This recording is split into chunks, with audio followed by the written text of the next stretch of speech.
জুনায়েদ আল হাবিবকে সাইজ করার জন্য মাঠে নেমেছে বাপের বেটি ব্যারিস্টার রুমিন ফারানা, চেনেন না? একেবারে নায়িকা সাজে মাঠে নামছে, নায়িকা সাজে একেবারে যেখানে সমাবেশে যাচ্ছে হাজার হাজার লোক আছে ফুল দিয়ে পুরো শরীর ফুল দিয়ে ঢেকে দিচ্ছে। মার্কা হলো হাঁস মার্কা। কি মার্কা? বলতিছে ছোটবেলায় আমি হাঁস লালন পালন করেছি, কিছু লোক চুরি করছিল, এমন মামলা করছি জেলের মধ্যে ঢুকেছি, এইবার যদি হাঁস মার্কা ভোট চুরি করো তোমাদের ফাঁসির দড়িতে ঝুলাবো। এ বাপের বেটি রে, এইরকম প্রত্যেকটা প্রার্থীকে হকের পক্ষে থাকতে হবে। স্বৈরাচার হাসিনার তরিকায় নির্বাচনে যারাই ভেজাল করতে চাবে তাদেরকেই রুখে দিতে হবে। আমরা রাজনীতিও বুঝি না, দলও বুঝি না, জনগণ যাদের সমর্থন করবে তারা দেশ চালাবে। তবে দয়া করে হাসিনার তরিকায় কেউ যদি ভোট করতে চায় এদেরকে উচিত জবাব দিতে প্রস্তুত থাকতে হবে। কয়েকদিন আগে ব্যারিস্টার রুমিন ফারানা ম্যাজিস্ট্রেটকে এমন ধমক দিয়েছে একেবারে কুপকার। এখন যে পরিমাণ ফুল পাচ্ছে ওই পরিমাণ ভোট পাইলে দেখা যাচ্ছে জুনায়েদ আল হাবিব সাহেবের হাতে জনগণ মূল্য ধরে ছেড়ে দেবে।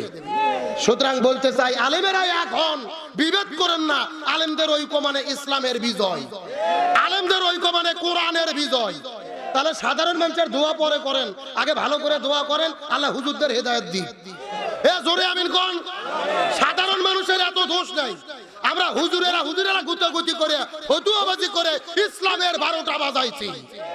তাহলে আলোচনা শুরু করেছি রাসূলের সিরাতের শিক্ষা। যিনি মসজিদের ইমাম হবে তাদেরকেই সমাজের ইমাম হতে।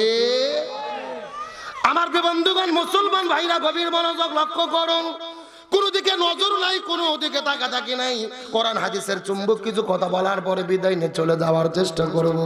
আমার নবী বিদায় হজের দিনে সলক্ষ সাহাবীদের সামনে কত চমৎকার করে বলেন, হে সাহাবীরা মনোযোগ দিয়ে শুনে নাও, তোমরা যদি দুনিয়ার ভেতরে শান্তি পেতে চাও আর আখিরাতের মধ্যে তোমরা যদি মুক্তি পেতে চাও, আমি তোমাদের জন্য দুইটা জিনিস রেখে যাচ্ছি। তারাকতু ফীকুম আমরাইন লান তাদিল্লু মা তামাসসাকতুম বিহিমা কিতাবাল্লাহি ওয়া সুন্নাতা রাসূলি। আমি তোমাদের জন্য দুইটা জিনিস রেখে যাব। এই দুইটা জিনিস যদি আঁকড়ে ধরতে পারো কখনোই তোমরা পথভ্রষ্ট হবা না।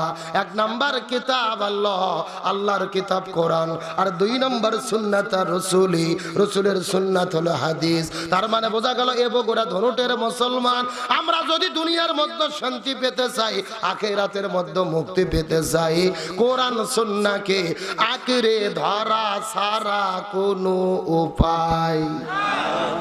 গভীর মনোযোগ কথাগুলো বোঝার চেষ্টা করবেন। আমার নবী যে জমিনের মধ্যে শান্তি কায়েম করার জন্য 70 বছর বয়সের ভেতরে এই জমিনের মধ্যে একটা দল গঠন করেছিলেন, যেই দলের নাম হলেন হিলফুল ফুজুল। কি নাম বললাম? কথাগুলো ভালো করে মাথার মধ্যে ঢুকানোর চেষ্টা করেন। নবী 70 বছর বয়সের ভেতরে হিলফুল ফুজুল নামক দলটা গঠন করার পরে 17 বছর থেকে শুরু করে 40 বছর পর্যন্ত নবীজি 23 বছর ধরে চেষ্টা করলো এই জমিনে শান্তি কায়েম করার জন্য। কিন্তু দুর্ভাগ্যজনক ব্যাপার হলো নবীজি 23 বছর ধরে চেষ্টা করার পরেও এই জমিনের ভেতরে শান্তি কায়েম করতে পারলো। এই কথাগুলো ভালো করে বোঝার চেষ্টা করেন।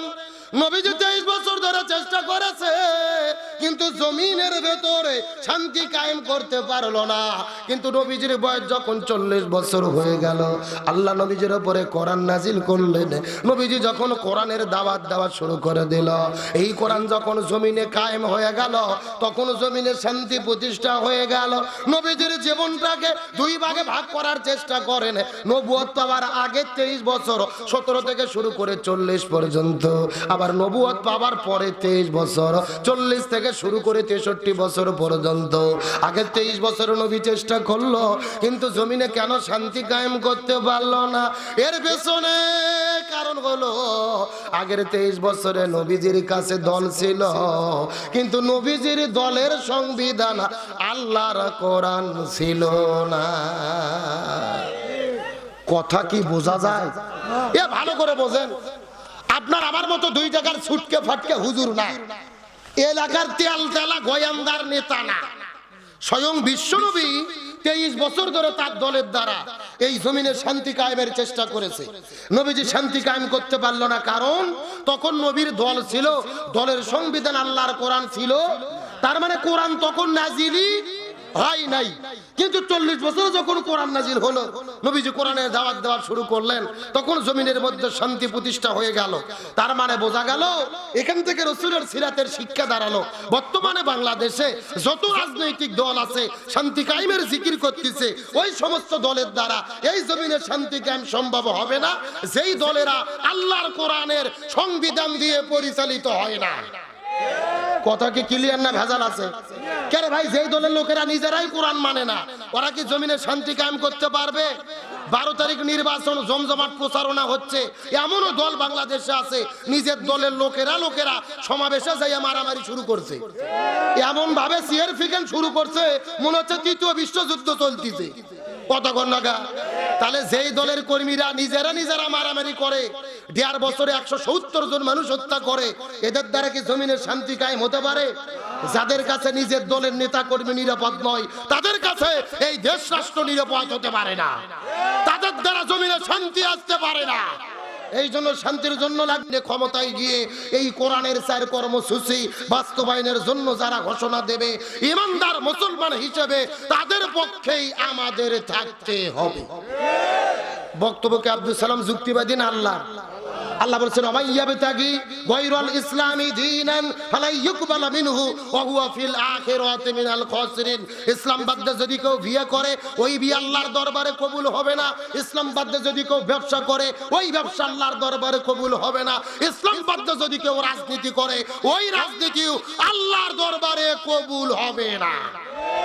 কার ফতোয়া? কোরআনের সবকিছু আছে না নাই? এখন আমরা যখন কোরআনের আইনের কথা বলি, অনেকেই বলে আমরা নাকি ধর্ম ব্যবসা করি, মানে আমাদের হুজুরদের আলেমদের খাইয়ে দিয়ে কোনো কাজ নাই, আমরা নাকি ধর্ম নিয়ে বাংলাদেশে ব্যবসা করতেছি। এদেরকে পরিষ্কার করে বলতে চাই, বাংলাদেশের আলেমেরা ধর্ম ব্যবসা করে না। ধর্ম ব্যবসা তারাই করে যারা নির্বাচনের আগে মাথার ভেতরে বড় বড় টুপি লাগাইয়া ঘরে। কথা কন না গা? এখন কলে ভোটের আগে কোনো প্রার্থী আর টুপি খুলতেছে না, মাথার টুপি, মুখ আর ক্লিন শেভ করতেছে না, কোসা দাড়ি, ইস্ত্রি করা পাঞ্জাবি, আসর নামাজ পড়তেছে 4 বার। কয়বার? ধুরুর থেকে বের হয়ে সোনাহাটা আসা দেখতেছে বড় মসজিদ, মেলা মুসল্লি, হাজার মুসল্লি। তখন প্রার্থী বলতেছে ভোটের কথা পরে হবে, আগে নামাজ একবার পড়ছে, আসর নামাজ পরে মাঝবাড়ি আসে দেখতেছে 2 তলা মসজিদ, শত মুসল্লি আসর নামাজ পড়তেছে। নেতা বলতেছে ভোট পরে, আগে নামাজ। কর্মী বলতেছে হুজুর, নেতা আসর নামাজ যাওয়ার আগে 3 বার হলো, নেতা বলতেছে সমস্যা নাই, ভোটের আগে 6 বারও পড়া যায়। কথা কন না গা? এমনও লোক আছে ভোটের আগে কলার গাছ দেখলেও সালাম দেয়, আর নির্বাচন পার হয়ে গেলে টর্চ লাইট দিয়েও তাদেরকে খুঁজে পাওয়া যায় না। সুতরাং পরিষ্কার করে বলি, নির্বাচনের আগে যারা মাথায় টুপি পরে, মুখে দাড়ি রাখে, পাঞ্জাবি পরে ভোট চাই, নির্বাচন পার হয়ে গেলে টুপিও ছাড়ে, দাড়িও ছাড়ে, পাঞ্জাবিও ছাড়ে, এরাই হলো সবচাইতে বড় ধর্ম ব্যবসায়ী। আমরা ধর্ম নিয়ে ব্যবসা করি না। আমরা সারা বছর টুপি দেই, ভোটের আগেও মাথার টুপি দেই, সারা বছর পাঞ্জাবি পরে ঘুরি, ভোটের আগেও জুব্বো পরে ঘুরি। আবার নেতা কি সুন্দর বক্তব্য দিচ্ছে, নির্বাচনের দিনে রাতে 3টায় ঘুম থেকে উঠবেন, তাহাজ্জুদ পড়ে ভোট কেন্দ্রে যাবেন। তাহাজ্জুদের নামাজ পড়ে প্রত্যেকটা কর্মীকে নেতা বলতেছে ভোট কেন্দ্রে যেতে। সারা বছর নামাজ পড়ুক আর না পড়ুক সমস্যা নাই, ভোটের দিনে কিন্তু তাহাজ্জুদ ছাড়া যাবে না। এরকম ফতোয়া আপনারা শুনতেছেন না? কিছু মুফতি এসেছে না, আশা বলছে যে তাহাজ্জুদ পড়ো, কেন্দ্রে যেয়ে ফজর পড়ো, তারপরে ভোটের কাজ করে ফলাফল নিয়ে বাড়িতে ফিরে আসে। ভাই শোনেন, নামাজের দাওয়াত শুধু আমাদের হুজুরদের দেওয়ার দায়িত্ব না, আপনারও দায়িত্ব। আপনিও নামাজের কথা বলেন, তো শুধু ভোটের দিনে কেন তাহাজ্জুদ করতে বলতেছেন? সারা বছর নামাজ পড়তে বলেন। কথা বল না গা? নেতা মঞ্চে একা নামাজ পড়তেছে, মিডিয়ার সামনে ভাইরাল, কিন্তু লাখ কর্মী মাঠের ভেতরে বেরিয়ে টানতেছে, নামাজের খবর নাই। নেতা হলে এমন নেতা হতে হবে, নিজেও নামাজ পড়বো, কর্মীদেরকে নামাজ পড়াবো। আমাদের দেশে দেখবেন কিছু ছাত্র আছে সারা বছর নামাজ পড়ে না, কিন্তু পরীক্ষালে নামাজ পড়ে। কথা কন না গা? ও চিন্তা করে আমি তো ছাত্র দুর্বল, পাস করা লাগবে, আল্লাহ ডাকি পরীক্ষা যা হয় হোক। তাহলে নির্বাচনের আগে যারা নামাজ পড়তে চায় তাহাজ্জুদ, আর পরীক্ষার আগে যারা নামাজ ধরে, এরা একই মুসল্লি রে, সেজনাল মুসল্লি। যারা শুধু জুমার নামাজ পড়ে সেজনাল মুসল্লি, যারা শুধু ঈদের নামাজ পড়ে সেজনাল মুসল্লি, আর যারা শুধু ভোটের আগে নামাজ পড়ে, ভোটের দিনে তাহাজ্জুদ পড়ে, এরাও হলো সেজনাল মুসল্লি। তাহলে ধর্ম ব্যবসায়ী আমরা না ওরা? জোরে কোন আমরা না ওরা? আমরা সারা বছর তাহাজ্জুদ পড়ার দাওয়াত দেই কর্মীদের, সারা বছর নামাজের দাওয়াত দেই, একদিন নামাজ পড়া মানেই হলো ধর্ম ব্যবসা, মানে ধর্মকে কাজে লাগিয়ে ভোটত বিজয় লাভ করার উত্তম মাধ্যম। তাহলে চিৎকার করে বলেন শান্তির জন্য কি লাগবে? আরো জোরে বলেন। আমি আপনাদেরকে একটা উদাহরণ দেই, যেহেতু এখানে লিখে দিয়েছেন যুক্তিবাদী, যুক্তিতে কিছু কথা বুঝাই। আল্লাহ বলছেন ফামান তাবিয়া হুদায়া ফালা খাউফুন আলাইহিম ওয়ালা হুম ইয়াহজানুন। মনে করেন যে ঢাকা শহরে বিশাল বড় একটা পানির ট্যাঙ্কি আছে, জোরে কোন কিসের ট্যাঙ্কি? ওই ট্যাঙ্কির মধ্যে থেকে পাইপ দিয়ে দিয়ে বাংলাদেশের 64টা জেলায় পানি সাপ্লাই দেওয়া হয়। আমার কথা বোঝা যাচ্ছে? এখন একটা পাইপ আস্তে আস্তে আস্তে আস্তে আপনাদের বগুড়া ধনুর সোনাহাটের মোড়ে এসেছে। এখন বলেন তো এই পাইপ দিয়ে যে এই পানি বের হচ্ছে ভালো না গন্ধ? কথা কয় না।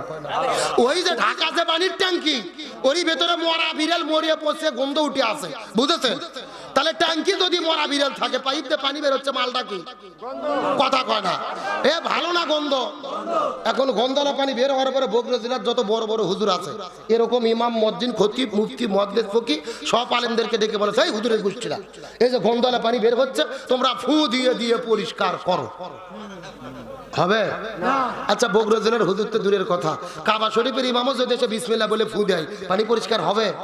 বলেন তো, পানি পরিষ্কার করতে গেলে কি পরিষ্কার করা লাগবে? ওই ঢাকা শহরের ট্যাঙ্কি পরিষ্কার করা লাগবে। এটা কি বুঝেছেন? এবার আসল ওয়াজ শুনেন, আসল ওয়াজ। এই বাংলাদেশের শান্তি প্রতিষ্ঠার একটা ট্যাঙ্কি আছে, যার নাম হলো সংসদ ভবন।